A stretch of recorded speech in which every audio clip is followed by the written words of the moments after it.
no regrets, no confusion. There'll be no pollution. I'm so thankful I've decided to change my ways. Welcome back to the Leaving Eden podcast. We are here with you today. My name's Gabriel Hacohen, and with me, as always, is my best friend and co-host, cult expert, cult survivor, Sadie Carpenter. How's life today, Sadie? I am doing pretty well. I'm excited to get into this episode. I am too. This is one. When I was trying to pitch the idea of this episode to Sadie, I'm not sure you were totally sold on this, were you? No, not quite. Because doing an episode with the idea of, is consumerism a cult? Like, is consumerism... That seems like something that's hard to define and also hard to prove.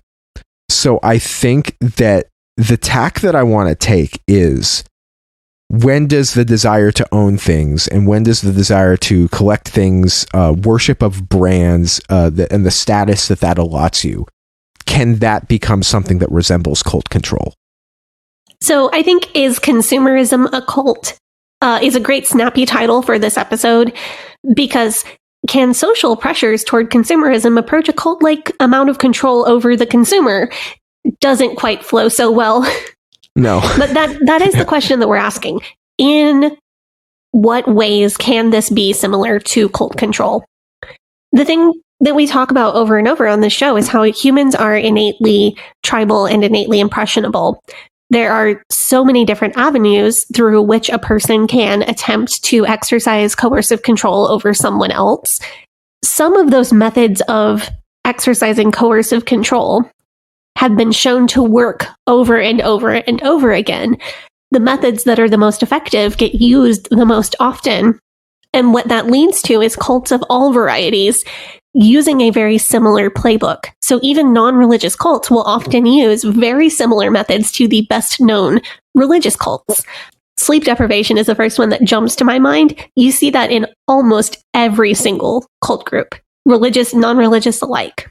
So talking about these specific methods of coercive control and how they can show up in our daily lives is really valuable, because it would be pretty unlikely for a clothing brand to be a cult. But there could be some small elements of cult control or coercive control coming from a clothing brand or from the community of people who wear that brand. And the more that we can recognize and spotlight these elements of control wherever we see them, the better we can protect ourselves and those around us from cults and cult-like control. That was very well put. I think that saying consumerism is a cult is the kind of thing that, if you say that on the internet, that'll get you a bunch of likes and that'll get you a bunch of upvotes wherever it is that you're saying. I really want to dive into this and look at this seriously. So before we get into that, the Leaving Eden podcast is the podcast about my BFF and co-host, cult expert, cult survivor, Sadie Carpenter, her life in and escape from the Independent Fundamental Baptist cult, which is the cult in which she was raised. We talk about this cult. We talk about other cults. We talk about religion. We talk about fundamentalism. We talk about the real and present threat that cults and cult ideologies pose to society as a whole. And it is our goal to promote freedom of mind, freedom of thought, and freedom of religion. So if you like our show, if you are a fan of our show, there's some things that you can do in order to support us. You can join our Patreon at patreon.com/Leaving Eden podcast. You can join our Facebook group and our subreddit. Both of those are called Eden Exodus. Both of those are great places to have discussion. Over the past couple weeks, especially since we've done the I Kissed Aiden Goodbye and the Woman They Wanted episodes, the discussions that have gone on in that group have been really impressing on me and really, been very thoughtful and pretty compassionate to what people have gone through. So if you want to go there and join in that conversation, facebook.com/groups/Eden Exodus, great place. And I think that's it. We just have to thank the patrons. Sadie, do you want to thank the patrons? I absolutely do. I want to thank the patrons every single day. Our I Gave It All tier patrons are I'm Not 1010, Kathleen Moncrief, Melissa Mosley, Melissa Manown. Yes, she got married. Melora King, yeah, and Todd Dale on behalf of his cult survivor wife, Madeline Antrim. Our Faith Promise Missions tier patrons are Allie Allen, Autumn of Our Discontent, Brittany, Crystal Walker, Dora J, Eleanor Donahue, Hannah Ross, Hannah Montana, Hope Norum, Horton Here's a Shane, Janine Callan, Jana Connor, Jen Kaharski, Jessica Tambo, Jonna, Kat Hinwood, Kay Terwee, Kristen Marie, Learned Vixen, Linda Morgan, Madeline Antrim, Madeline Cusick, Marlena Stuve, Mary Martin, Megan Arndt, Melissa G, Morgs, Rob the Methodist, Stephanie Johnson, Steve and Amy, Susie, Tara McNamara, and Wes the Cowboy. Thank you guys so much for supporting us at the Faith Promise Missions and I Gave It All tier of our Patreon. And thank you to everyone who supports our show, both financially on Patreon and in the many other ways that our listeners support us. You post about us on social media, recommend us to friends and family, download and listen to episodes, and participate in discussions on social media.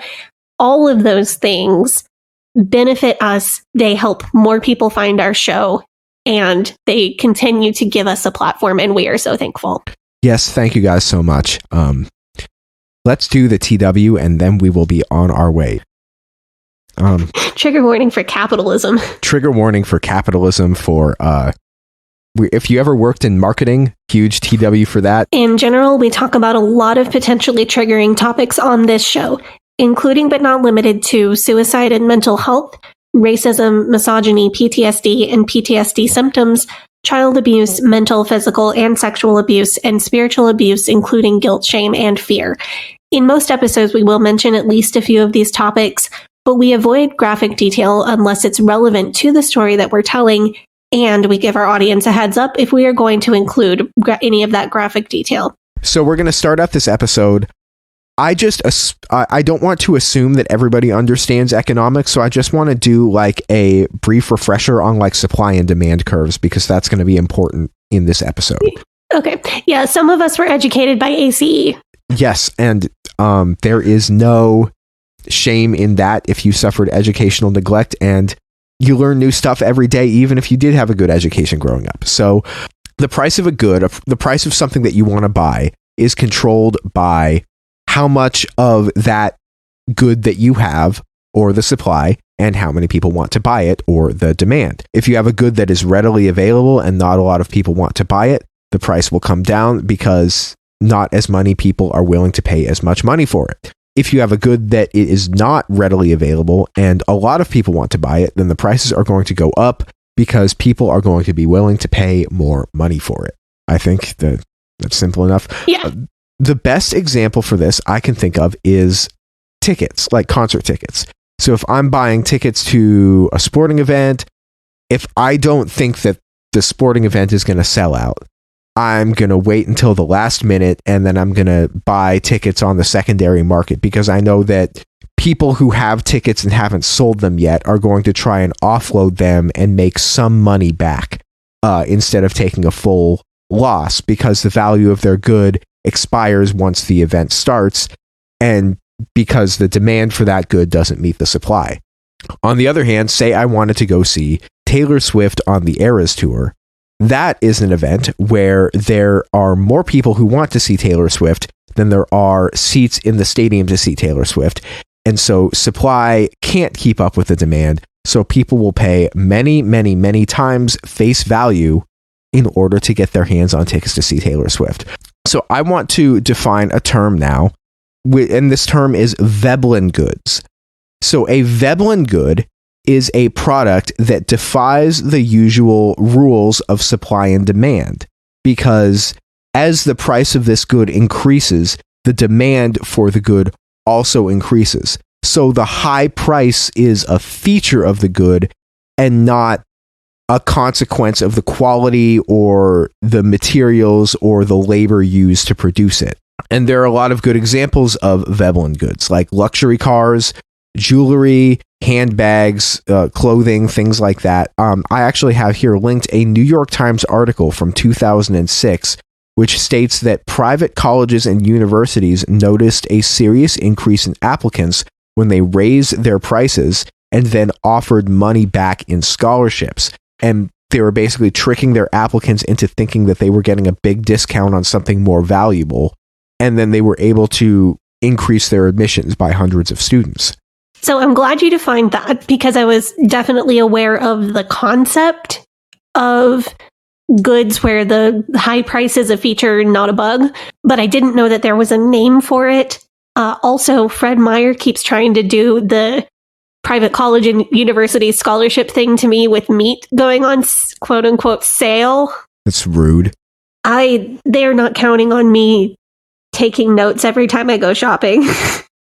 But yeah, you can see this up market, you can see this down market. It's just like how, I mean, during the pandemic, you know, when there was no supply for anything, people were paying like above sticker for cars and stuff. But it's just like how, oh, they say the MSRP of the car is this, and almost nobody would pay MSRP if you were buying a car prior to that. So anyway, I want to talk about luxury goods now. So the global luxury goods market increased by about 9% between 2022 and 2023 and did more than $1.6 trillion in revenue.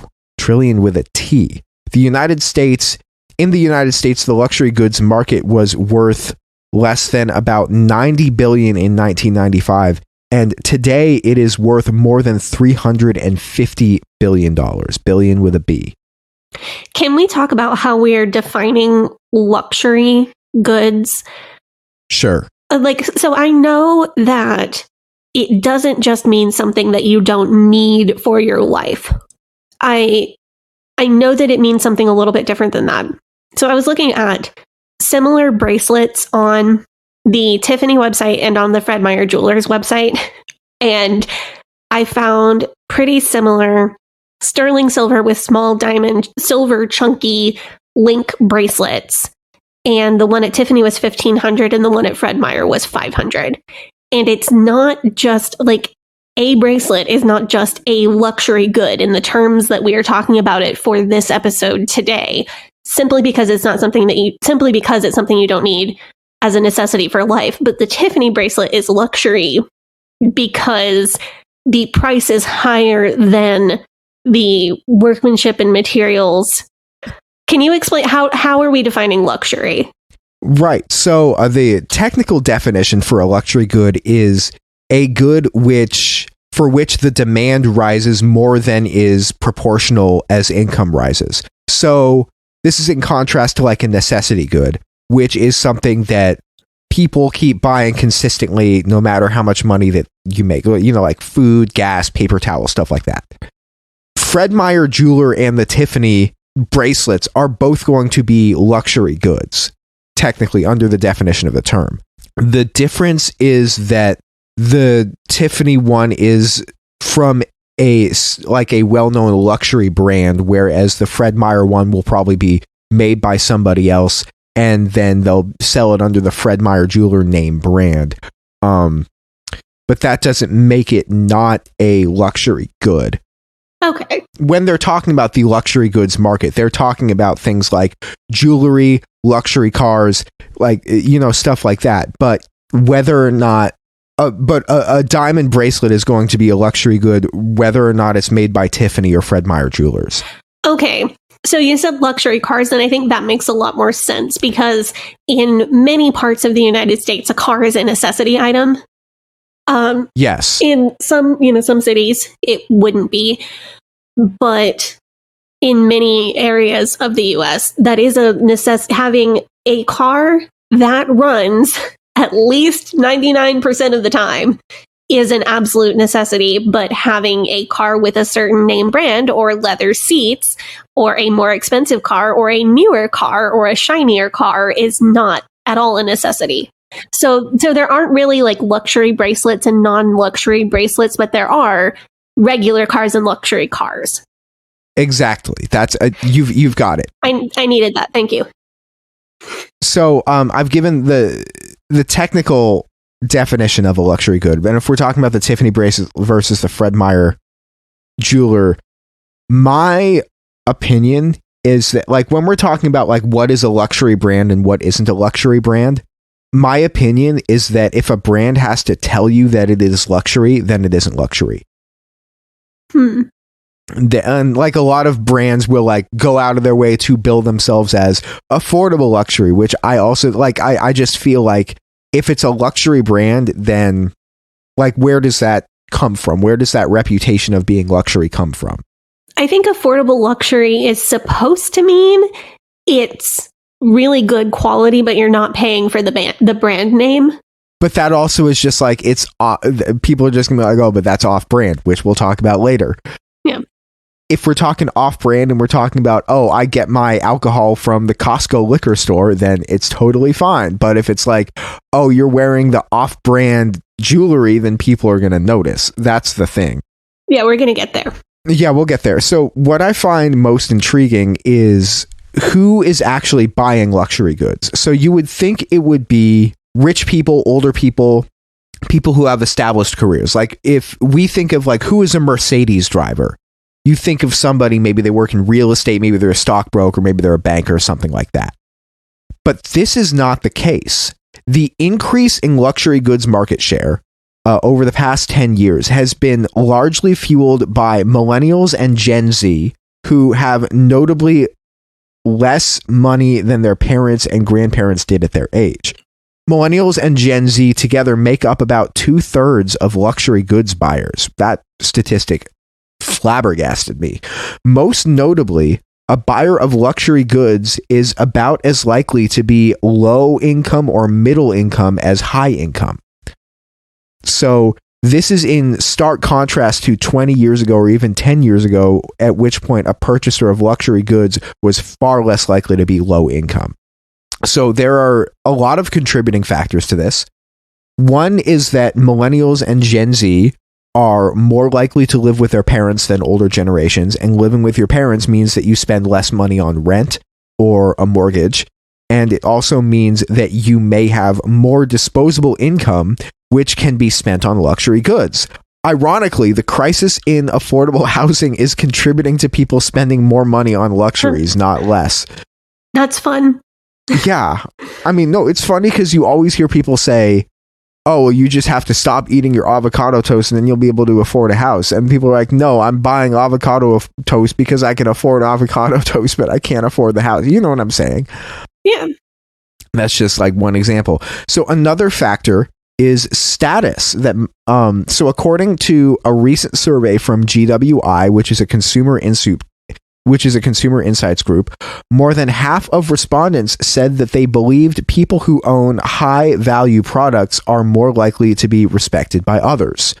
And in unstable economic conditions, young heterosexual men often believe that luxury goods will signal financial stability to women that they want to attract. So they're showing extravagance in the face of a culture of belt tightening, when if it was maybe a better economy, owning these sorts of goods would be seen as a sign of irresponsibility rather than like, oh, this man can provide for me. Similarly, yeah, that's fun.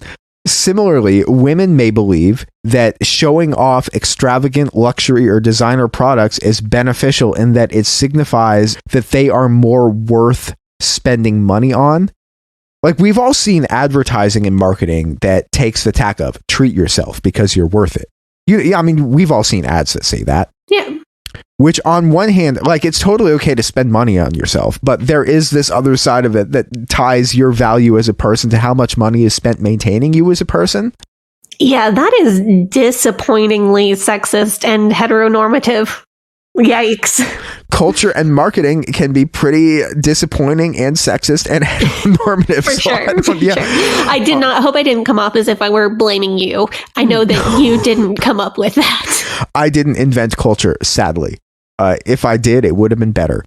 No, I'm glad. I found myself staring off into space, imagining Gavi Land. That was both really fun and absolutely terrifying. It would be ruled by orange cats. A spider in every Crown Royal bottle. That's true. Oh God. That's what you call a deep cut.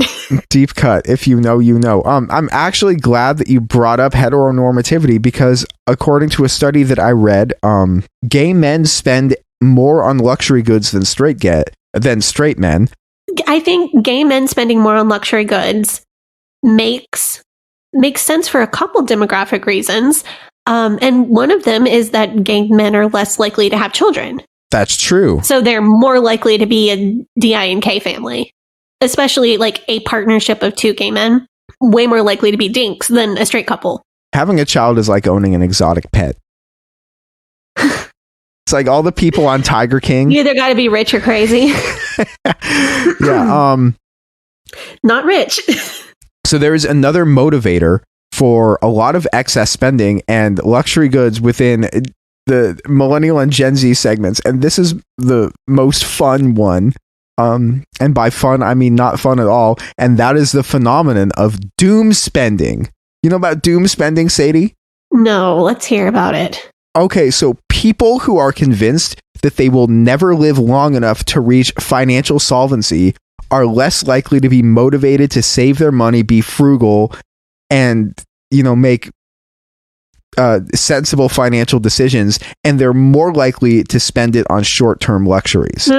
Yeah, that sounds about right. That's I mean, I personally, I could do a whole episode about how I believe that doomerism is just a massive scam because it generates revenue for media companies and convinces people to spend money that they don't have on luxury goods that they don't need because they don't think that they'll ever have to worry about paying it back. See, I was wondering if that was a potential factor in the luxury goods market during the pandemic. Because you mentioned earlier... Oh, probably. Like in these pandemic times... the luxury goods market has increased, you said 9% between 2022 and 2023. Yeah, and those years are I mean, 22 and 23 are like tail end of the pandemic, end of the pandemic. I wouldn't say the pandemic is over. It is the end of the pandemic being recognized as a social factor by our government and a large percentage of people. And that's why I don't say like the pandemic is over. I certainly recognize that the way that society as a whole thinks about it, the way the government treats it is very, very different in 2024 than it was in 2021 when I wore a mask in labor, and I will never let anybody forget it. That's like my ultimate martyr moment that I will never quit bragging about and let people forget. But no, that is a valid point. Yeah, the way that we treat it is very different now. People are still dying and getting disabled, but it is being treated like any other disease that kills people and disables people. And people who have become disabled with long COVID are being treated like any other person who is disabled. So to say, not well. Yep. The whole idea of doom being a factor between 22 and 23, I don't think is the same as if we were saying like 20 and 21. I think I was doom spending in 2020. Oh, I was too. Before, and then I got pregnant and thought, oh shoot. So I also wonder, you said that millennials and Gen Zs are doom spending, and I'm not disagreeing with you. I just wonder if it's also a function of being young in general. I'm thinking back to myself as a teenager, or even like 6 or 7 years ago in my early 20s, brands and luxury were way more important to me. At 16, I wouldn't be caught dead in a hoodie that wasn't from either Aeropostale or American Eagle. Like, that's it. And by 24, 25, I had grown out of that. I was buying my hoodies from wherever, but I was still really into luxury purses, certain purse brands, and I was carrying fake luxury purses. I had a fake Dooney & Burke. I had real Coach purses that were factory mistakes because I had a hookup at the Coach factory. Oh, yeah. At the outlet store.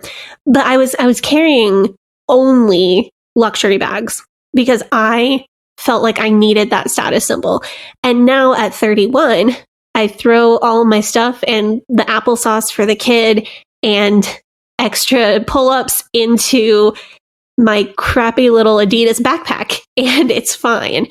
There are things that I only buy name brand of, but it's really only what I perceive to be quality. If you looked in my cabinets, like 90% of the food in there is store brand, but I won't buy anything but name brand Oreos because store brand Oreos just are not as good. No, I will use, any old ratty backpack, but I really like a designer wallet So I just retired my old Coach wallet that I've had for like 9 years, and I got a new Kate Spade one for Christmas. So I've really, in the last 10 years of my life or so, it has been a dramatic growing out of brands for luxury, like wanting a luxury brand. And the only brand loyalties that have really stuck are the ones that I think, my perception of the quality of those things. Yeah, I think that's totally fair and that's totally accurate. And there's always like is this the name brand or is the knockoff like 90% as good? I would never buy Le Creuset at the store because that's so much money. But if I see Le Creuset on Facebook Marketplace for $100, I'm getting it, you know? But no, for me as well, I did care about I mean, even though I was from Portland, Oregon, and I was raised to be an anarchist and believe that capitalism was the great Satan, if I was going to be sticking it to the man, you know that I had to be like jamming out on some tunes on my iPod because I could never, ever, ever be seen rocking a Zune or an iRiver because that would be embarrassing. You got to have the iPod from Apple. And, you know, like I had to have a Motorola Razr, ultra slim, you know, I think my first phone was a Motorola Razr. You have to text the homies on the T9 so that you can meet up and get pizza and then Redbox the payphone to make prank phone calls.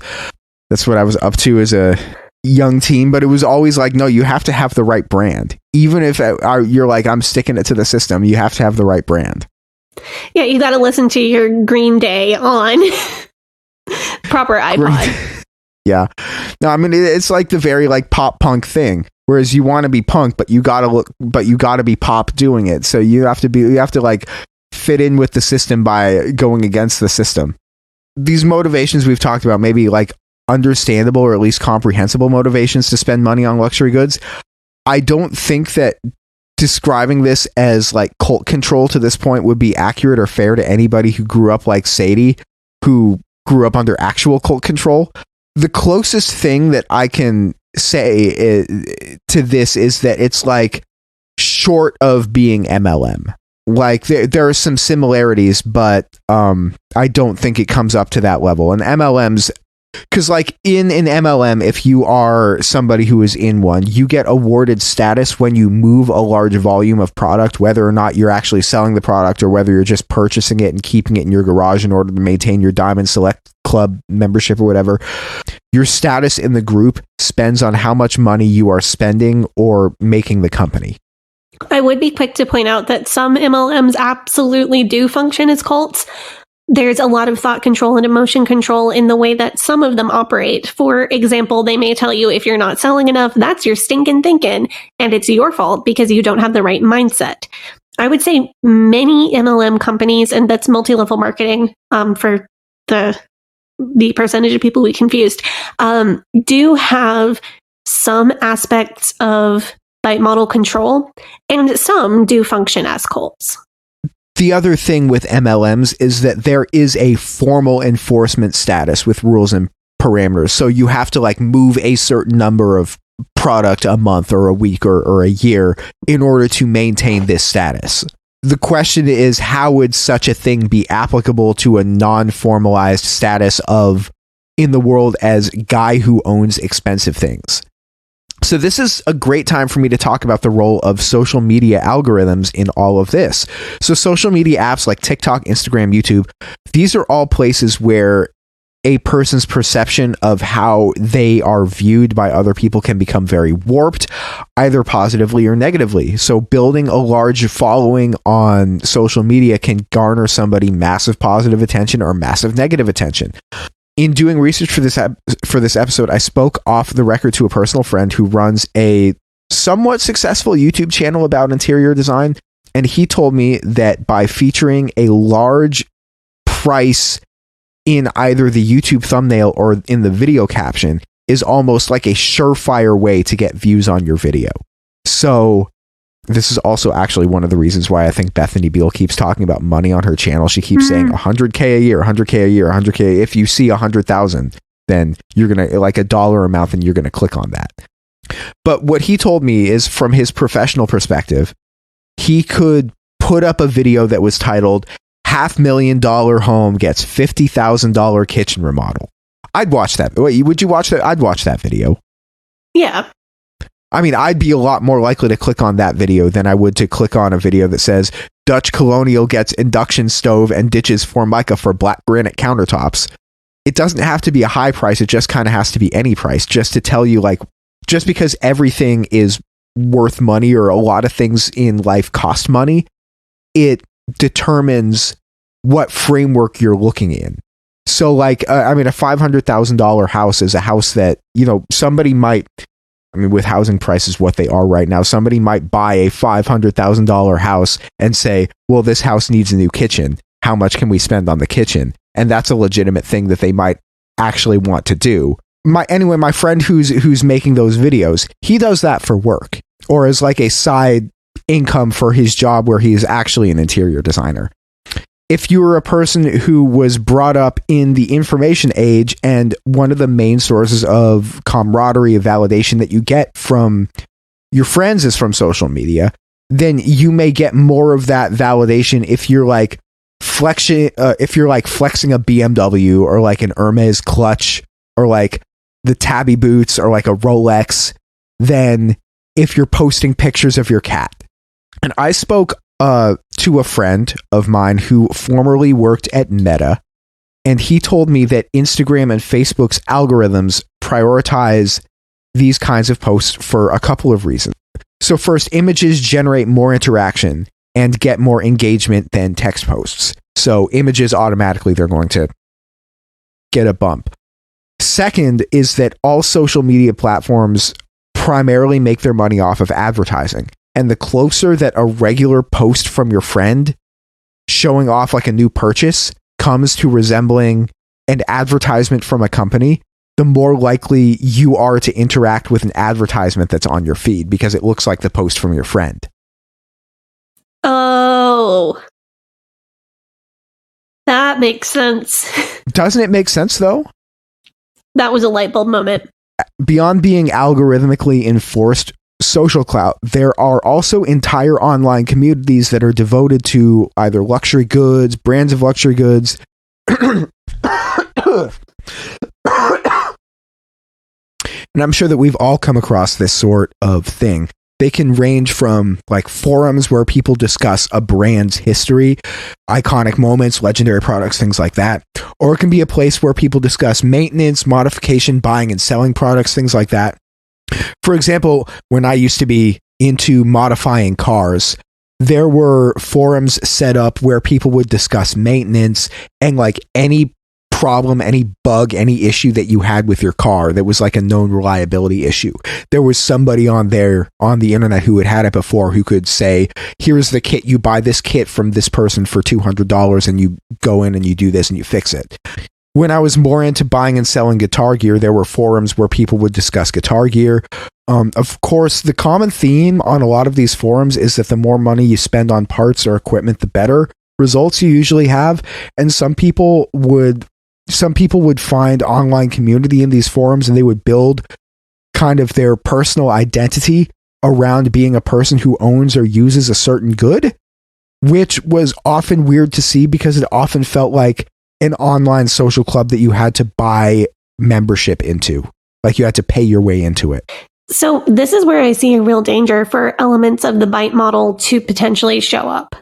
My husband is a guitar guy, so I'm going to go with your example of a guitar gear forum as a place this could potentially show up for my hypothetical example, because I have seen him collect gear, buy and sell gear, and build his pedal board and all of that.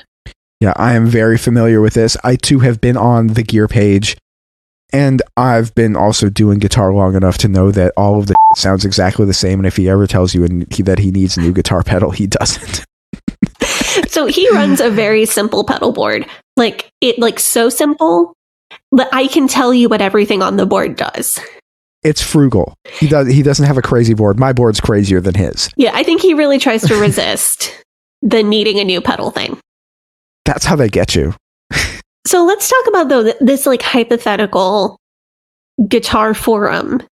If someone wanted a specific brand of pedal, but everybody else had a different brand, and they felt like they wouldn't be cool if they got the cheaper brand or the different brand that they really wanted, sure, that could potentially be behavior control. But we've talked a lot about how behavior control is not a sign of a cult to itself, because almost every group of humans practices some small amount of behavior control. I think information control, thought control, and emotion control could be much more of an issue here. So let's say we're talking about this Guitar Gear pedal board group somewhere on social media. If someone uses a pedal on their board that is considered bad or subpar by the group, and they say that their rig sounds good to them, they like how it sounds, group members might jump in and say, no, it doesn't sound good, or that can't possibly sound good.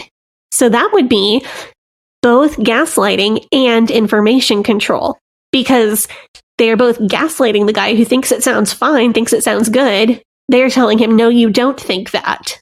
You don't know what you think. You're wrong about your own opinion about something. That's gaslighting. And information control, because they are preventing the guy who thinks his rig sounds good from influencing other people to think it sounds good. A group might even have a rule that you can't promote certain brands of gear, which would absolutely be information control. They are preventing their members from accessing certain information through that group. This could also hypothetically bleed over into thought control or emotion control. So this group on social media is telling people how to think about certain types of guitar gear.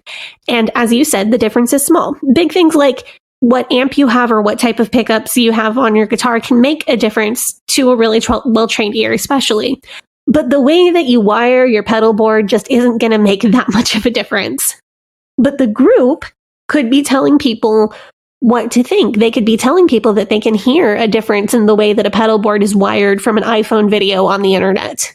The group can even be telling people what emotions they should be feeling about the sounds that they are hearing in this group. And if someone dissents and says that they think it sounds fine without whatever special gear, without the special wiring method or whatever, the group can jump down their throats and say that they're wrong, that they're not thinking correctly, they're not hearing what they think they are, or even that their emotions about this are inherently wrong. I think that was very well put. I think Guitar Gear is a good example for this because, let's take guitar effects pedals, for example. A guitar effects pedal is usually, it's a thing that goes on the floor between a guitar and an amplifier, and it's about the size of 2 decks of cards stacked on top of each other.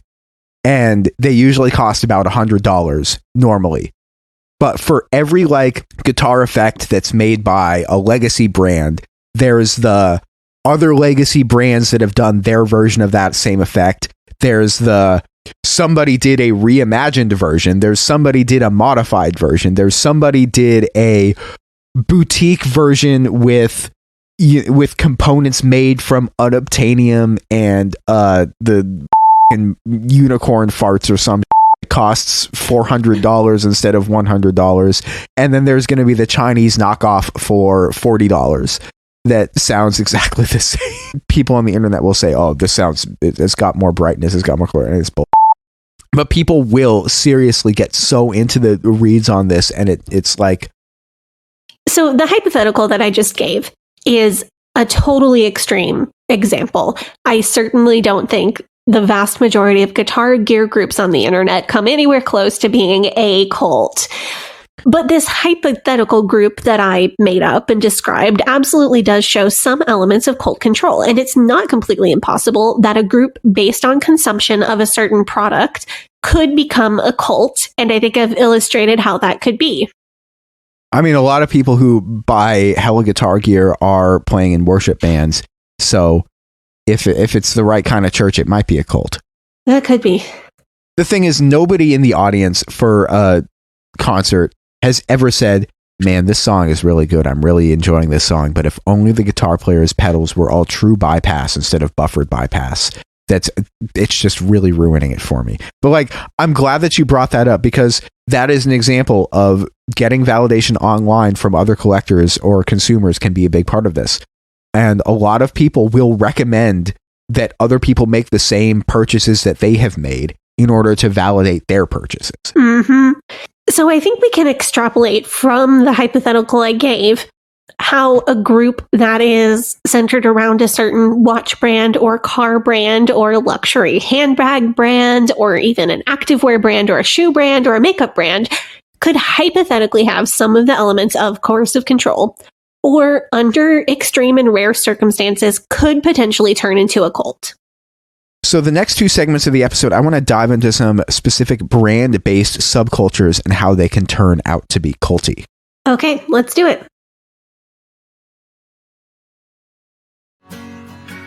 Hey, Sadie here. If this is your first time listening to the Leaving Eden podcast, make sure you go back and check out episode 57. It's a primer episode for new listeners. That episode tells my personal story and gives you all the terms and information that you'll need to know going forward. Also, check out our cult true crime series, The First Family of Fundamentalism, so that you can get the whole cult story. If you like our show, you can support us by joining our Patreon, where we have extended and uncensored episodes as well as other bonus content available. You can also join in the discussion in our Facebook group. That group is called Eden Exodus. Tell a friend, tell a family member, tell your worst enemy. The Leaving Eden podcast is a fully independent podcast, and we really appreciate your support. Now, back to the show. We are back from our break. We're talking, I guess this segment, I'm going to talk about watches, and the next segment, Sadie's going to talk, you're going to talk about like skincare brands, right? Yes. Okay, this should be really interesting. I'm excited to hear what you have to say. But in this segment, I'm going to talk about watches. Out of curiosity, Sadie, do you know who the largest manufacturer of wristwatches is? I do not know. I would take a wild guess and say maybe Timex. Nope. The largest manufacturer of wristwatches is Apple. Really? Yep, it's Apple. Okay, that does make sense because you and Jonathan are the only people that I know that wear watches that are not Apple watches. Exactly, though. Like, that's the thing, is that if your watch isn't a smartwatch, it's jewelry. Uh-huh. And that's fine if you want to wear jewelry instead of, a smartwatch or whatever, then that's absolutely fine. Or if you don't want to wear a watch at all, that's totally valid, totally okay. But essentially the smartwatch has eclipsed the conventional watch in much the same way that, like, back in the 1970s, battery-powered quartz watches destroyed the market for mechanical wristwatches. Like, smartwatches are durable, functional, readable, inexpensive, and conventional watches, mechanical watches especially, are harder to read. They're more fragile. They won't call emergency services if you fall and break your leg when you're out trail running.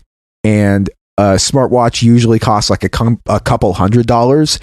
And for that price, if you're like looking at buying mechanical watches, that's like the bottom of the bottom of the bottom rung when it comes to people who are serious about watch collecting. Watches that aren't smartwatches or jewelry. Can I tell a little industry story? Yeah, absolutely.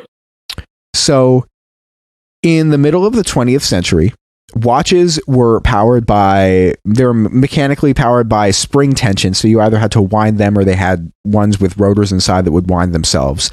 They weren't powered by batteries. They weren't powered by electronics. The country of Switzerland was well known for its watchmaking, and whatever your needs were, there was a professional watch that was made for you. So if you were a professional diver, you could buy a Rolex Submariner, which was water resistant and it had hands that glowed in the dark. If you needed to time things, you could buy a watch like the Omega Speedmaster, which was selected for use in space by NASA and was famously used by Jim Lovell to time the 14 seconds of rocket burn that saved the astronauts on the failed Apollo 13 moon mission. Brands like Breitling would include features like a slide rule around the bezel of the watch that pilots could make calculations about airspeed and fuel on. Brands like Patek Philippe and Audemars Piguet and Vacheron Constantin were well known for making classy dress watches for formal occasions, often making pieces for those who were in high society, people like, kings, queens. The idea was that if a watch was good enough for Queen Elizabeth or Neil Armstrong or Steve McQueen or Sir Edmund Hillary, then it was going to be good enough for you. But this all changed in 1969 when the Japanese watch manufacturer Seiko introduced a watch called the Astron, which was the first battery-powered wristwatch to be made available on the mass market. This battery-powered watch quickly made the entirety of the Swiss mechanical wristwatch industry obsolete. and many successful brands completely went under. The Swiss watch industry tried to compete with function by making their own battery-powered watches, but those didn't really take. Then the Swiss brand Audemars Piguet kind of cracked the model for the Swiss watch industry's success going forward. In 1972, they released a watch called the Royal Oak. And if that name sounds familiar, it's because your favorite rapper wears one. The Royal Oak was not made of exotic materials, it was made of steel. The Royal Oak did not have any special function or complication except for like a date display. The Royal Oak was less accurate than battery-powered watches, it was less reliable, and it had a striking design with an integrated bracelet that even led some to call it ugly. But the biggest feature of this watch was the $3,300 price tag, which, adjusted for inflation, $3,300 in 1972 is about $25,000 in today's money. For comparison, in 1972, you could buy a top-of-the-line Ford Mustang Mach 1 with the biggest, most powerful engine available for $3,300. So that's the kind of money that we're talking about, a brand new car. But this move essentially saved the entire Swiss watch industry as we know it, because other companies went and hired the Royal Oak's designer to get him to design similar watches so that they could try the same strategies. The industry basically went from competing on function and price to competing between manufacturers to see who could make the most like gauche, garish, and vulgar display of wealth. More recently, so they basically went from saying this is a company that makes things that are functional, like almost as like an appliance, to a company that makes jewelry. This is an industry that makes jewelry now.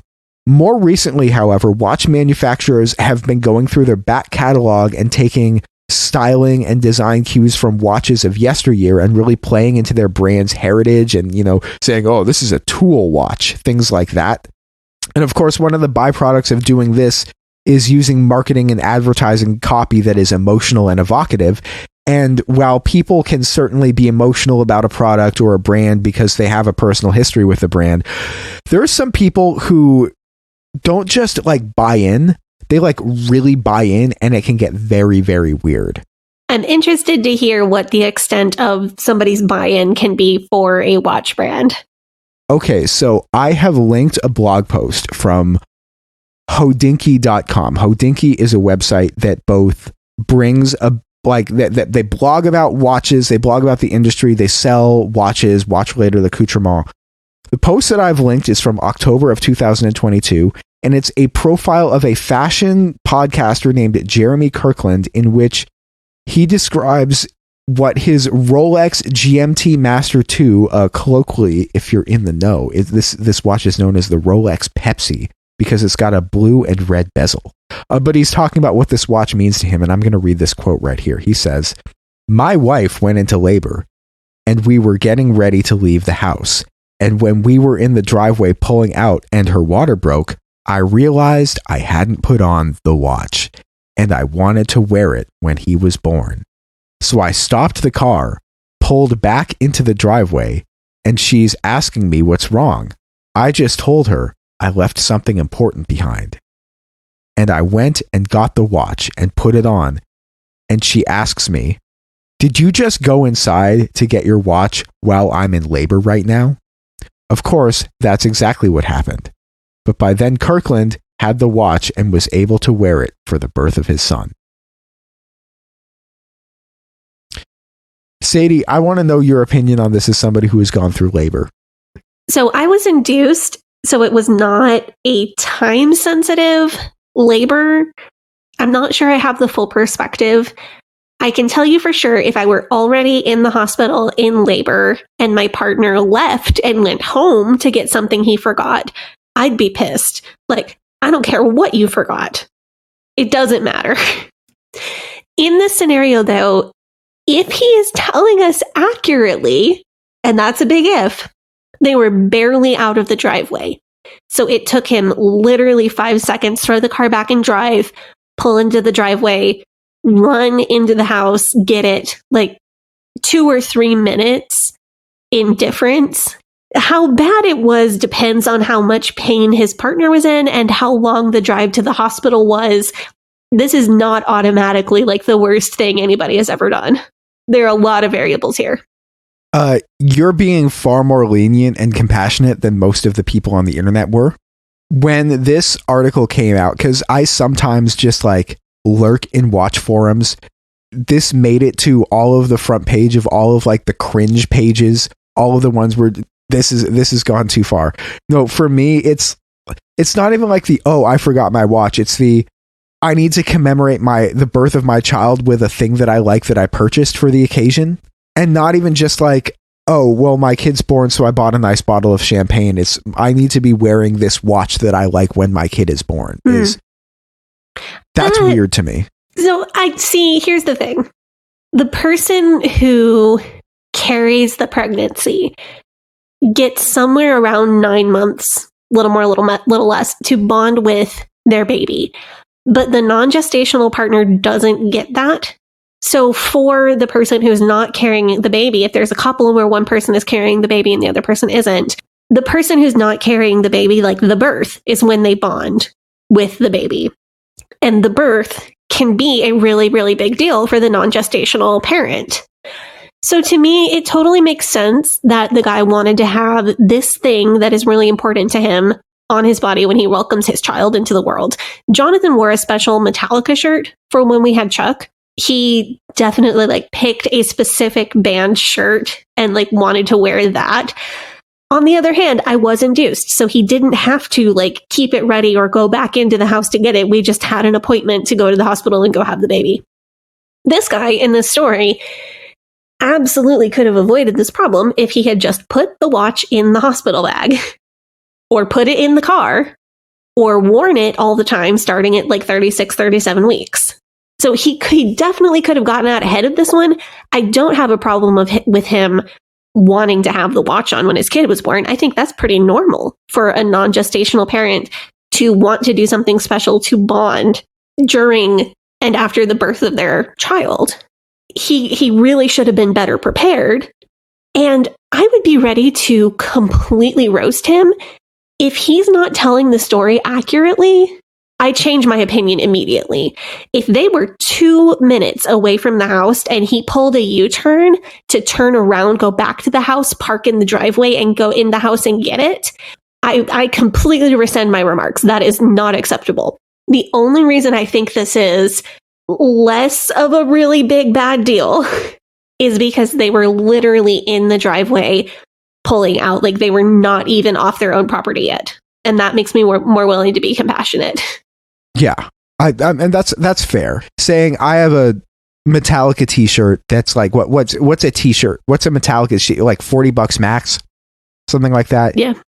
This watch is like $10,000. Saying I'm going to spend $10,000 on a watch to commemorate the birth of my child seems a bit like, okay there, buddy.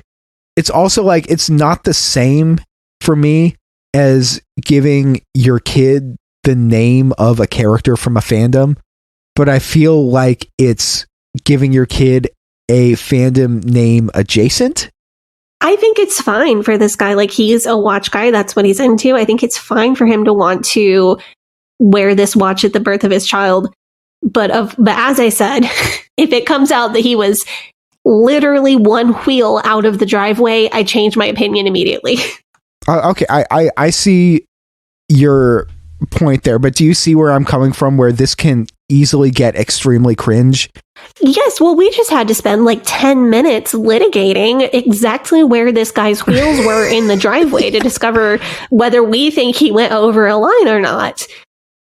So his behavior that I'm still feeling like is not that bad is so close to the edge of really extreme and not okay behavior. Yeah, I just think it's weird that somebody would be so brand obsessed that they needed to incorporate their favorite brand into the... Anyway, if you're wondering how I know all this stuff, it's because during the pandemic, I, like many others, went down the watch collecting YouTube rabbit hole. It was recommended to me. I thought it was interesting, and I had a lot of time on my hands. And so while I personally didn't spend more than maybe a couple $100s on watches during the pandemic, and I was just like, I like having new packages arriving in the mail because I'm bored. Other people who were flush with money either from the government or from investing in cryptocurrency. Remember that? That was a fun time. They decided that the best thing that they could do with their money was start collecting Swiss watches. Around that time, manufacturing was mostly shut down or it was reduced. And supply was so reduced at the same time that as the demand was booming from all of the people who had crypto money, people who had been interested in watch collecting as a hobby for years and years and years, they now found themselves unable to purchase watches from dealers, and people who were able to get in with watch dealers started selling the watches that they purchased new in box for double or even triple the price that they paid. So there was a huge bubble going on, and collectors who were either obsessed with the brand or flush with crypto cash and clueless to the fact that this was clearly a bubble, they were happy paying it. So waiting for the bubble to burst would mean not being able to flex your watches on social media during the pandemic in order to show off wealth and convince other people to buy your cryptocurrency. What's more, watch dealers would start telling customers that they would only sell watches to customers if they also had a good relationship with that customer, which means, sure, I'll sell you a Rolex Submariner at MSRP, which is $10,000 or something, but you have to agree to buy $60,000 in diamonds for your wife on your next anniversary. So you had to foster a relationship with a watch dealer, which means buying stuff from the watch dealer. Yeah, I mean, luxury watch dealers, they're all jewelers, and they all also sell like diamonds, jewelry, stuff like that. But this kind of led to a very weird joke phenomenon. And if you go back onto watch collecting forums and you go back about 2, 3, 4 years to like mid-pandemic and you look at people's posts, you'll notice something, which is that every time somebody posts a picture of a brand new, hard to get watch that they just purchased, like a Rolex Daytona or a Patek Philippe 5711, something like that, the top comment will always be some variation of, "Oh, I see you let your watch dealer have sex with your wife." Ew. I kid you not. It is a running joke that men are telling their wives to go have sex with watch dealers so that they will sell them a new watch at MSRP. This feels very Jack Scott coded, and I am not a fan. Oh, no. Yeah, tell me you see your watches and your watch dealer is more human than your wife without telling me. Gross. It's truly ludicrous. Like, but they're making fun of like the lengths to which that people would go. Like there are tons of people who you would see talking about, going to a watch dealer to buy a watch only to learn that the model that they want is out of stock, which, that happens because they only make a limited number. And then they get offered a more expensive and less desirable model. Like the ones that are like have gold accents on them or the ones with diamonds on them are, rather than just being like straight stainless steel, are always less desirable, but they'll be more expensive. But they'll be more expensive. So it'll be somebody that will go into their watch dealer and they will spend $17,000 on a watch that they don't want instead of spending like $11,000 on a watch they do want. And I see men, and like it's always men, talking about how their fiance is threatening to leave them because they spent $20,000 on a watch right before their wedding. But she doesn't understand that his dealer called and offered him the opportunity to purchase a Sky Dweller at MSRP. And if he said no, then he would no longer be in line when the other watches that he wanted came in. So he had to, keep agreeing to keep buying these watches or he wouldn't get to keep buying. And she would be like threatening to leave him, and he would be like, "Please help me convince my wife that this is, or my fiance, that this is normal, that this is like just how it goes." See, that strikes me as pretty culty. Yes. There are a couple different factors. Like, number one, the dehumanization of the wives and fiancés in these scenarios.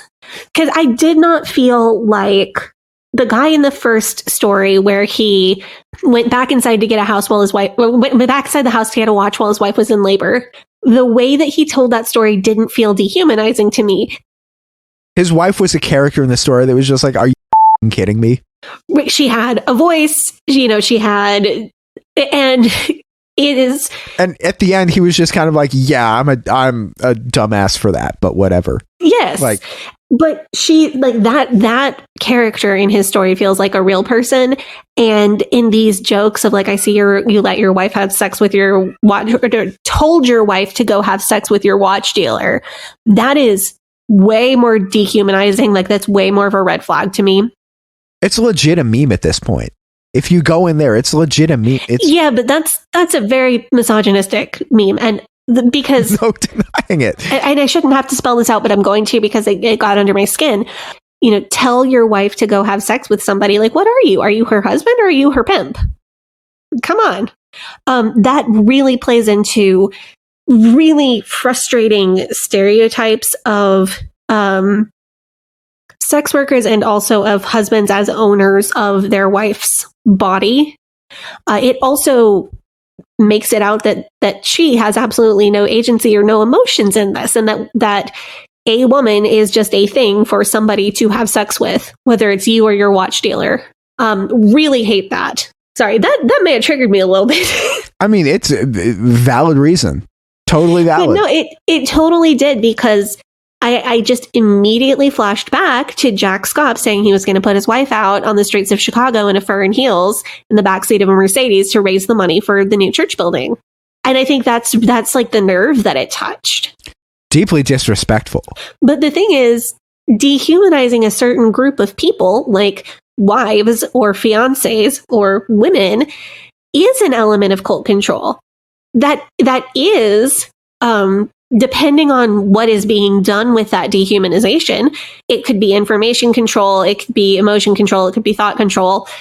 But that is an element of coercive control. I would particularly look at information control because it is separating people into in-group and out-group. In-group is smart men who want to spend a bunch of money on watches. Out-group is your wife or fiance who does not want you to. And that sets people up to accept the opinions of the in-group, all the other men who want to buy watches, and reject the opinions of the out-group, which is anybody who doesn't want you to buy more watches. Particularly women. But you're absolutely right. It is absolutely, I don't want to be like, oh, everybody who is super into watches is in a cult. Because that's not accurate. And that's not the premise of this episode. But the premise of this episode is, here is how these things that are not cults could spiral into being cults. And I absolutely see it in the misogyny in these particular watch forums. Oh, yeah, for sure. I think that it's also a sense of, what are you willing to give up in order to get to give us money, in order to have the honor of giving us money? That's the other thing I was going to say. Thank you for reminding me. It's so, because that's the thing, is that like watches, especially like the fancy ones, there's so much fucking money. It's like a ludicrous amount of money. Like, if I'm thinking like, what is a expensive piece of jewelry that I would wear is, I mean, I'm like, oh, if I spent $1,000 on something, that would be crazy. But people spend tens of thousands of dollars and then they just fucking walk around all day with that on their wrist. Like, you could get robbed, you could lose it, you could trip and fall and break it. Mm-hmm. Yeah, I have never had somebody spend that much money on jewelry for me, for sure.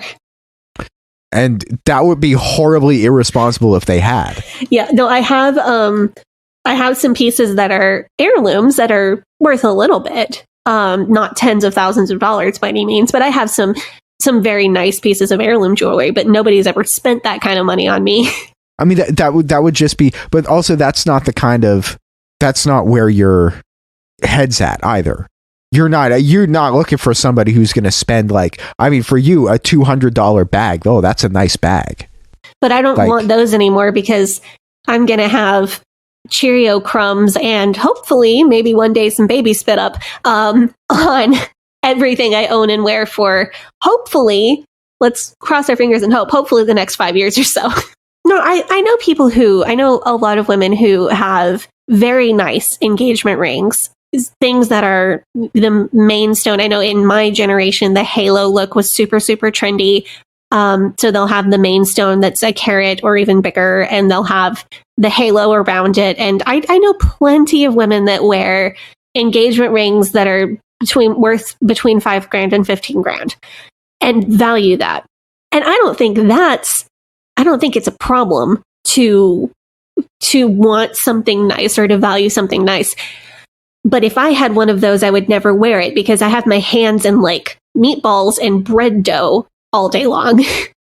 It's not practical for me. I'm thinking back to this past season of Real Housewives of Salt Lake City when Lisa Barlow lost her $60,000 diamond ring in a toilet.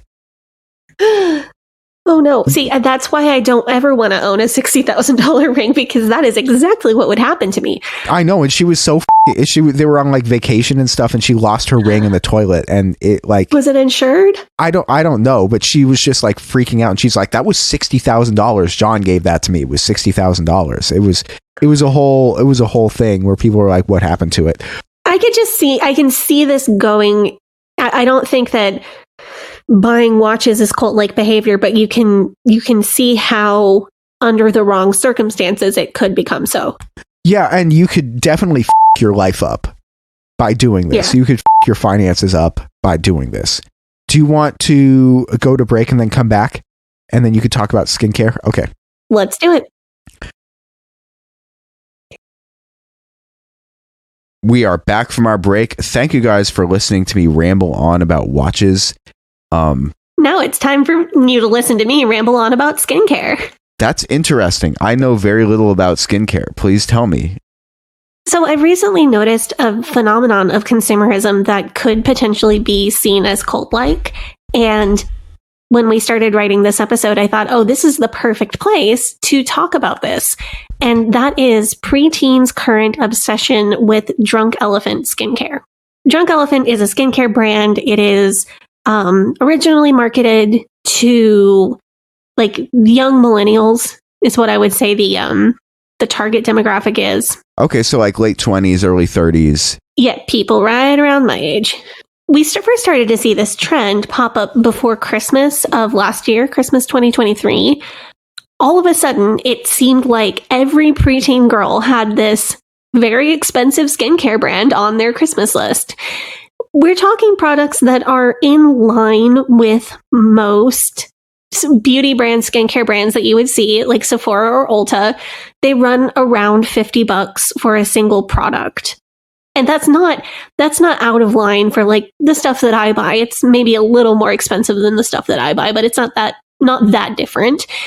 And these kids would be asking for 3 or 4 or more pieces from this skincare line, totaling up into hundreds of dollars. Wow. So when we say preteen, it's like 10, 11, 12, 13, yeah. that age? Okay. Yes, about 8 to 11, 8 to 12 years old. 8. That seems young to be.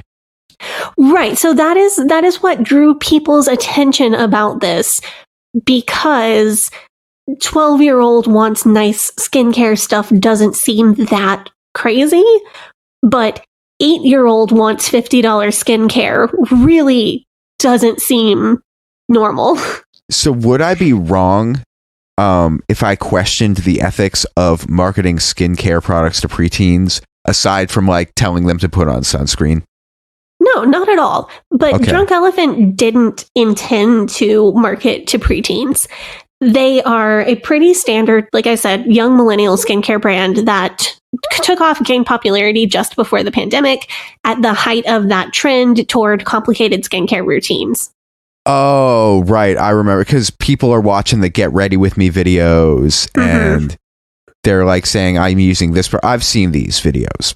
People are at home during the pandemic. They're getting bored. And that's how you're making content if you're a content creator, is a Get Ready With Me. Okay.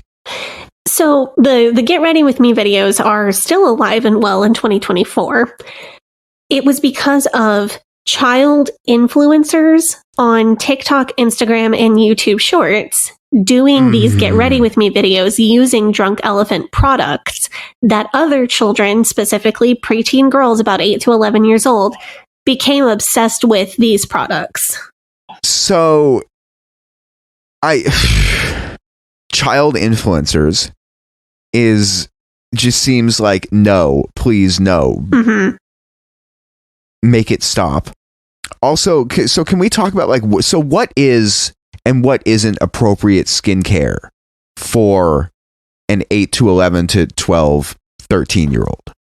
We are going to get into this because the owner of Drunk Elephant sent out an email with her recommendations and saying, you know, a lot of our products are safe for very young skin, but these particular products are not.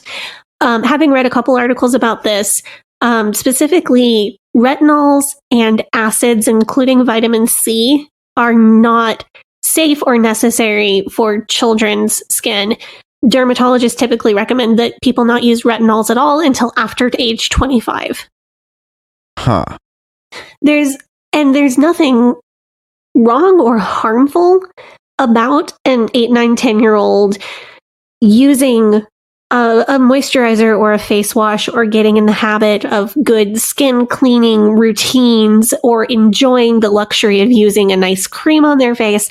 There's nothing wrong with it, but typically we don't say their skin needs anything more than mild soap and sunscreen. Yeah, I also get the feeling like, because a lot of skincare products that are out now that I see advertised, they're very much advertised to try to prevent skin aging. Mm-hmm. And I think it feels a little bit insane for like 10-year-old kids to be worried about, oh, is my skin aging? Do I look old? Yes. And some of the most popular products that these kids were asking for were anti-aging products, which is clearly not necessary. No, I also get the feeling that, like, a lot of the anti-aging skincare, it's almost like, you know how advertising, they can't really body shame people anymore. Like, they can't fat shame people anymore. Not without getting called out anyway. Not without getting called out. Now, you know, advertisers are, you know, they're having people of different body types than would normally have been seen half a generation ago in their advertising. They're more representative. They're different colors of skin, different complexions, things like that. The people in the advertising are more representative of what the general population looks like than they used to be. But I also get the feeling that a lot of the anti-aging skincare is like, it's almost like a body positivity movement friendly way to neg people into buying stuff. That's interesting. And I do really wonder what's going to happen with the buccal fat removal trend. Oh yeah, the buccal fat. Buccal fat, is that what it is? Is it buccal or buccal? I've always heard buccal, but I think we should look it up. It's the thing where they like take the fat out from in your cheeks to make your face look thinner. It is buccal. You're right. It's buccal. Okay. Thank you. Yeah, so it's the fat right under your cheekbones. It's prominent in AFAB people, and you'll see that younger AFAB people have a very round face. My face has distinctly changed over the last few years. So as you age, that fat dissipates. It's one of the first face changes that comes with aging. I'm not speaking clearly because I'm poking my face as I talk, which is probably not helpful. But there is a trend of younger AFAB people in their early 20s having that fat surgically removed, and it gives a very sculpted appearance to a person's cheekbones and jawline, but it also makes someone look several years older. And I really wonder, in 10 more years, when the results of that have progressed 10 years on, what that's going to do to trends in plastic surgery, trends in makeup, all sorts of things. Well, they'll just get fillers put in. That's what they'll do. They'll just inject fillers. That's, I mean, you sell somebody something that causes a problem, and then you sell them the solution to that. For like, you get them coming and going. I mean, it's the same thing where, like, I do see like the preventative Botox is very big right now. And I'm like, I look at that like, what the like, you're telling 24-year-olds you should get Botox in your face so that you don't age. Like, are people that terrified of getting one wrinkle in their face? It seems. Yeah, I think the answer to that is yes. that to me, that I mean, I maybe people are just more in front of cameras than they've ever been before. I think that's it. Some people, some plastic surgeons have said it's the Zoom effect. It's because of being on camera for a work meeting and having to look at your own face. I mean, I guess I had to cope with the fact that my hair went away, and I used to have hair like Jimmy Page from Led Zeppelin, and now I don't. See, I think it hit you young. You had to cope with it. It sucked for a little bit. It literally. I was there for that. I was your friend when you shaved your head the first time. It was literally no fun, and it was literally years of me worrying about it, and then I finally shaved my head. Like, that's the thing, is that you kind of just have to accept that you're not going to look 22 forever. Yeah, and you were really in pain. I was upset about that because my hair was fantastic. Well, like now you've I think gained so much confidence from that, and you're a lot more confident and well-rounded as a person. So I feel like I can poke fun at past you just the smallest amount. But you were genuinely upset, and I don't mean to demean that. You were really sad. And people were, and like all the time I was getting targeted advertisements saying, oh, here's products that will make your hair come back. And I would look into them and, not purchase them because it turns out that they're fucking fake and they don't work, or they didn't work, or they weren't going to work for me. And I didn't want to spend all of the money, but I was literally getting targeted ads on my Instagram for like hair transplants. And they're just like, here's a $4,000 and you have to do a round trip to fucking Turkey, and they'll do a, yeah. Not kidding. Those were ads I was getting. I was getting ads for not just hair transplants, but also just like, go to your doctor and see if you are need hormone replacement therapy for low testosterone. So basically, they're trying to fucking sell me steroids and hair transplants because they're like, oh, here's something that you're insecure about. Yep. And granted, I was a grown adult at that point. I wasn't a 10-year-old being with like anti-aging shit being marketed at me. So we're going to unpack some of the cult-like and not cult-like pieces of this drunk elephant puzzle. So number one, something that is not a cause for concern, in my opinion, kids want what other kids have. Kids want the zebra cakes in the next kid over's lunchbox, and they want the cool, trendy toy that their neighbor got for Christmas. This is the reason that every Christmas there is that one toy that every kid has on their Christmas list, and every parent is desperately trying to locate, aka the plot of Jingle All the Way.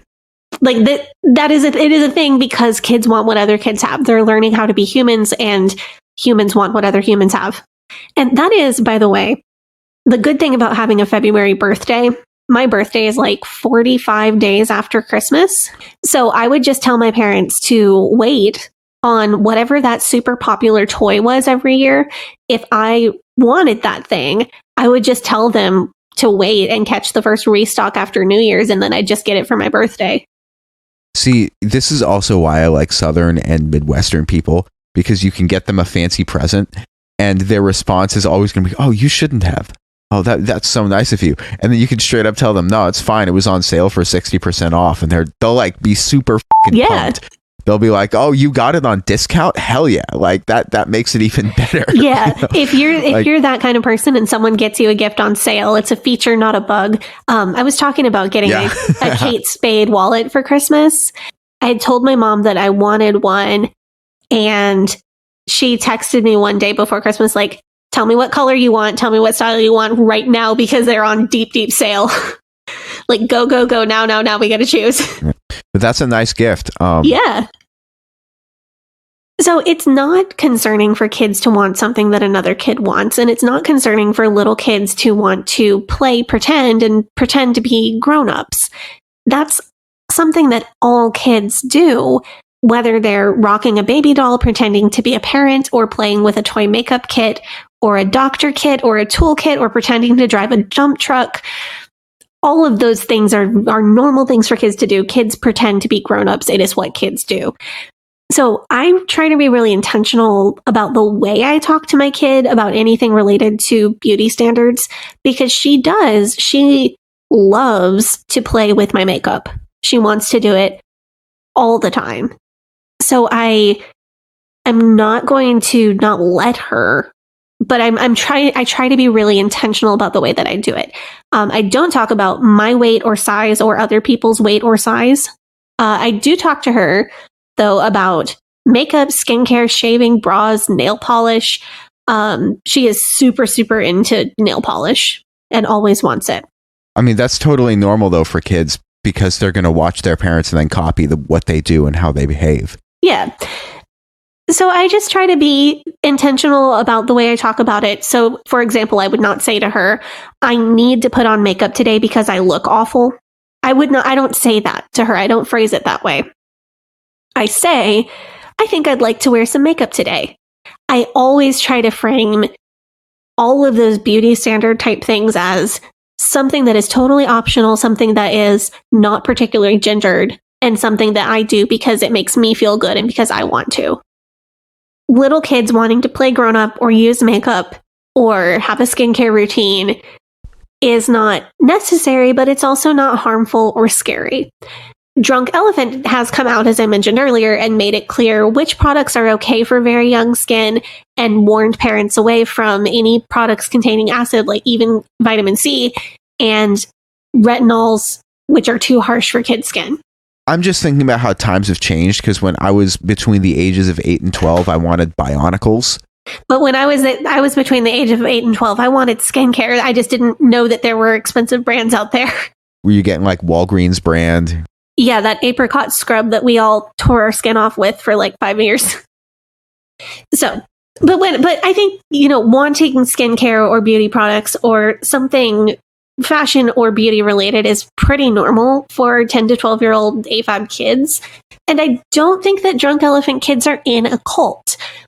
But I think there are, on the other hand, some concerning signs that we actually do need to look at. So I am concerned about what you've told me about this. Because, I mean, we all know kids love these unboxing videos. They like watching them on YouTube, on TikTok, whatever. And as I said earlier, like one of the most surefire ways to get your video in front of the eyes of people, if you're creating content, is to put a dollar amount in either the title or the video thumbnail. No, I mean, I didn't grow up watching a lot of commercial TV except for sports because my parents were like PBS only. But I know I grew up watching more commercials than Sadie did. True. And I know that other kids in my classmates, that I had watched more commercials than I did. And I know that kids today are being advertised to more heavily than any of us ever were. I mean, we grew up watching more commercials than our parents did. And Generation Alpha is being advertised to more directly and at a younger age than we ever were. But I do think that the level of advertising that kids are getting exposed to, either through actual advertising or through product placement, is cause for concern. Yeah. So I'm going to take what you just said one step further. You said that Generation Alpha is being advertised to more directly and at a younger age than we were. I agree with you, but I think this Drunk Elephant trend actually goes further than that. These were originally child influencers making these videos. These child influencers and the Drunk Elephant company claim that they were not paid advertisements. This is an example of a brand itself and consumption of the brand going viral, which is not a new thing, but it might be a new thing to have it happen to 8-year-olds. That is very concerning. With everything that we know about kids who grew up in the camera, like in front of a camera, everything that we've talked about with the Duggars, other family influencers, it's also like very much a, is my child safe from predators online issue? Mm-hmm. I really don't like this at all. So I recommend following Caroline Esom over on TikTok if you want to learn more about child influencers. She is really getting into advocacy around this topic and she's very well informed. But I think the Drunk Elephant trend is problematic in additional ways to just the child influencer question and advocating against child labor, which is so often performed by child influencers. And I think it's also different than a kid wanting a certain toy. There's another super trendy preteen and teen thing right now, which is Stanley Cups. Even older people can be into Stanley Cups. It's something that you have, you own, possibly you collect, and you use over and over and over. Skincare in particular is something that you buy not to own, but to use and to use up. And this particular brand is rather expensive. And it kind of doesn't hit me right that a kid that young is participating in a trend where the consumption of the thing rather than the ownership of the thing is the point of the trend. The other thing about like the consumption part of this trend is that young kids are going into Sephora and making what they call skincare smoothies by mixing things from multiple different testers and using up the testers in the store. And that's another way that the consumption of the thing is the point of this trend more than the ownership of the thing. And that's the first thing I find really concerning. The other thing is something I've seen happening with both Stanley Cups and Drunk Elephant, and happens to some groups of teens and preteens, but not all. So in some geographical and demographic groups of teens and preteens, Stanley Cups or Drunk Elephant skincare are trending the same way that Air Jordans were trending when you were in elementary school. The same familiar way that things just become trendy and then children want them and kids may feel pretty bummed out if they don't have them. All of that is a very normal part of childhood. You gotta learn. I will not always have all of the things that other people have, and it's okay for me to feel bummed out that I don't have the thing that other people have, but it doesn't contribute to my value as a person, and it's not okay for people to bully me if I don't have the thing. And if I have the thing that other people don't have and want, I shouldn't rub it in the face of people who don't have it, and I shouldn't bully people for not having it. That is a incredibly normal and needed childhood learning experience. Children are becoming adults, and these are skills and understanding that they desperately need to build so that they can be an adult who doesn't have the thing that they want and know how to cope with it, rather than going to buy it when they can't afford it and causing a problem for themselves. This can be uncomfortable for the kids experiencing not having the thing that they want, or it can be uncomfortable for the grown-ups who are either trying to find the money to pay for the thing that the kid wants or explain to the kid why they won't be paying for the thing that the kid wants. But all of this is normal, and I would argue healthy to a kid's development. However, in other groups that I have heard about, mostly from other parents who have preteen children right now, I have heard about this from multiple different friends and family members who actually have kids in this demographic in school. Stanley Cups and Drunk Elephant are not trending the way that Air Jordans were trending when you were in elementary school. In some groups, we are seeing kids get bullied for showing up to school with a knockoff Stanley. And the message, the way that these particular kids are thinking about this thing is, you're better off not drinking water if it's not in a Stanley, or you're better off not using skincare if it's not Drunk Elephant. Nothing else is good enough, no substitutions. And there was an episode of Atlanta with this exact plot line. Well, because this isn't new in terms of kid trends, is it? No. I'm sure that somewhere in our age group, there were kids who got bullied for showing up to school in knockoff Air Jordans, or for not having Air Jordans, right? Surely that happened. The extra step that I'm seeing that's concerning me with Drunk Elephant is the messaging wasn't, you're better off not wearing shoes at all if they aren't Air Jordans. The message was, you're a loser if you don't have them, or I'm going to pick on you if you don't have them, or what are you, poor, or whatever, right? But the message wasn't, why are you even wearing shoes at all? And that idea of it is this product or nothing, no substitutions, really brings to mind some elements of the bite model that we were talking about earlier. You know, don't even bother driving to the store in your Kia because it's not a Ferrari. To me, this really seems like black and white thinking, which is a major component of information control. So when I was in college, major was marketing adjacent, and a lot of people from my department ended up going into marketing after college, and I would be really interested in doing a deep dive on specific marketing campaigns, especially the way that things are, viral marketing on TikTok, things like that. Do you think that thought control and emotion control are aspects of this sort of thing as well? I think they absolutely can be. So the thing about this that makes it concerning to me is the element of nothing else being good enough. To me, that feels like it's not leaving room for independent thought, which makes me start to turn the wheels in my brain about thought control and emotion control. Are people feeling their own feelings, or are they being told what to think and feel? I wonder if there is a preteen out there who is into skincare, interested in it the way that their peers are, but genuinely thinks that Glow Recipe is a better brand. Or like me, I like the brand The Ordinary for skincare, and the products from that line really work for me, but they're like $6 to $16 a bottle, not $45 to $70 a bottle. So that's great. I am just continuously flabbergasted at the prices that these things cost. I have my sunscreen is expensive and my face wash is expensive, but my moisturizer is drugstore dirt cheap.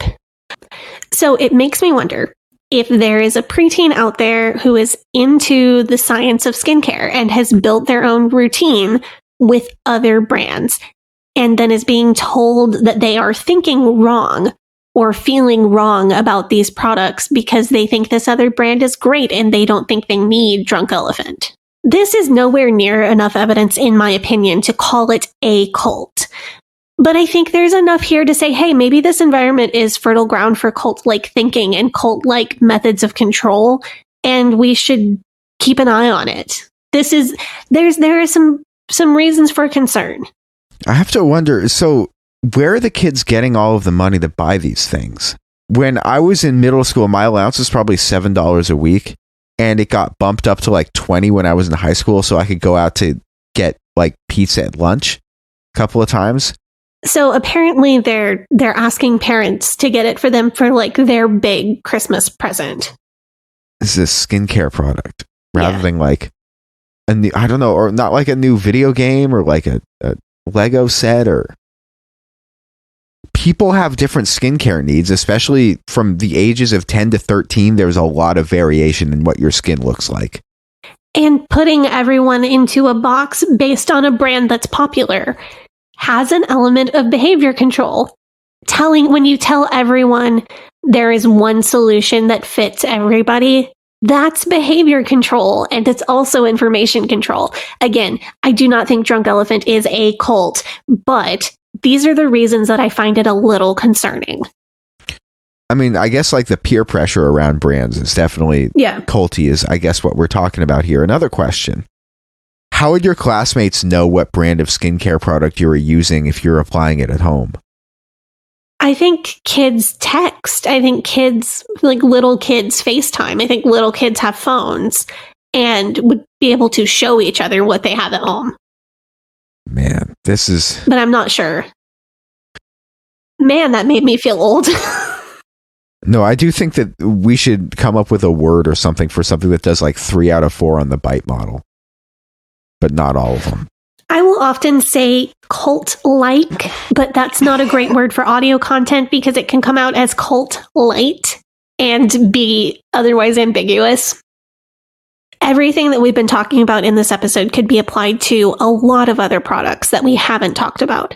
I know that I've been in groups online for brands of shoes or leggings or skincare or makeup that just felt the tiniest little bit culty. I've seen it happen with brands of cars, with kids' clothes brands, with kids' toys brands like Nugget, right? Brands of coffee makers. I think it's really rare for an online group like this based around consumption or ownership of a product to be a cult. But as I said up at the top, it's worth looking into the elements of coercive control that could potentially crop up in a group like this. I think we see the groups that we're in that are based on shopping or consumption as something similar to entertainment. I know I do. My shopping groups are an entertainment thing for me. Like considering, even if I'm very rarely purchase anything related to that group, thinking about purchasing the thing, or thinking about which thing I would purchase, or thinking about which thing I'd like to save my money and purchase, is my brain treats that as entertainment. And I think if that's how your brain tends to treat these groups, you're probably not looking out for coercive control there. You're not on guard. I'm not on guard. And I think it's important to teach how to look out for these elements of coercive control, so that there is a little red flag going up in your brain, so that there is a little bell dinging in your brain when something goes wrong. I would even say something lower stakes like this, like a skincare group or a leggings group or whatever. I don't think there's anything wrong with being in a group that has some elements of coercive control. I just want people to be able to recognize them for what they are. I want people to make a habit of watching for these elements of control, so that when they do find themselves in a higher stakes situation, when they do find themselves with a group that might even be a cult, they are in the habit of watching for these elements of control and can recognize them quickly and protect themselves. That was very well put. Thank you for that. And I think that's about all we have for our episode today. Thank you guys so much for tuning in. You guys have a great day.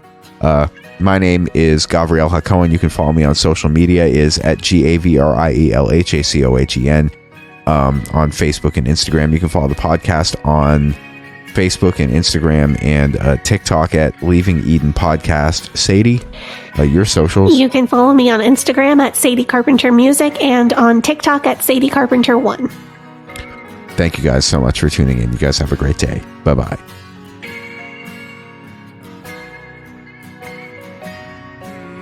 But old rolling river of time healed me in too many days. No regrets, no confusion, there'll be no pollution. I'm so thankful I've decided to change my ways. I'm so thankful I decided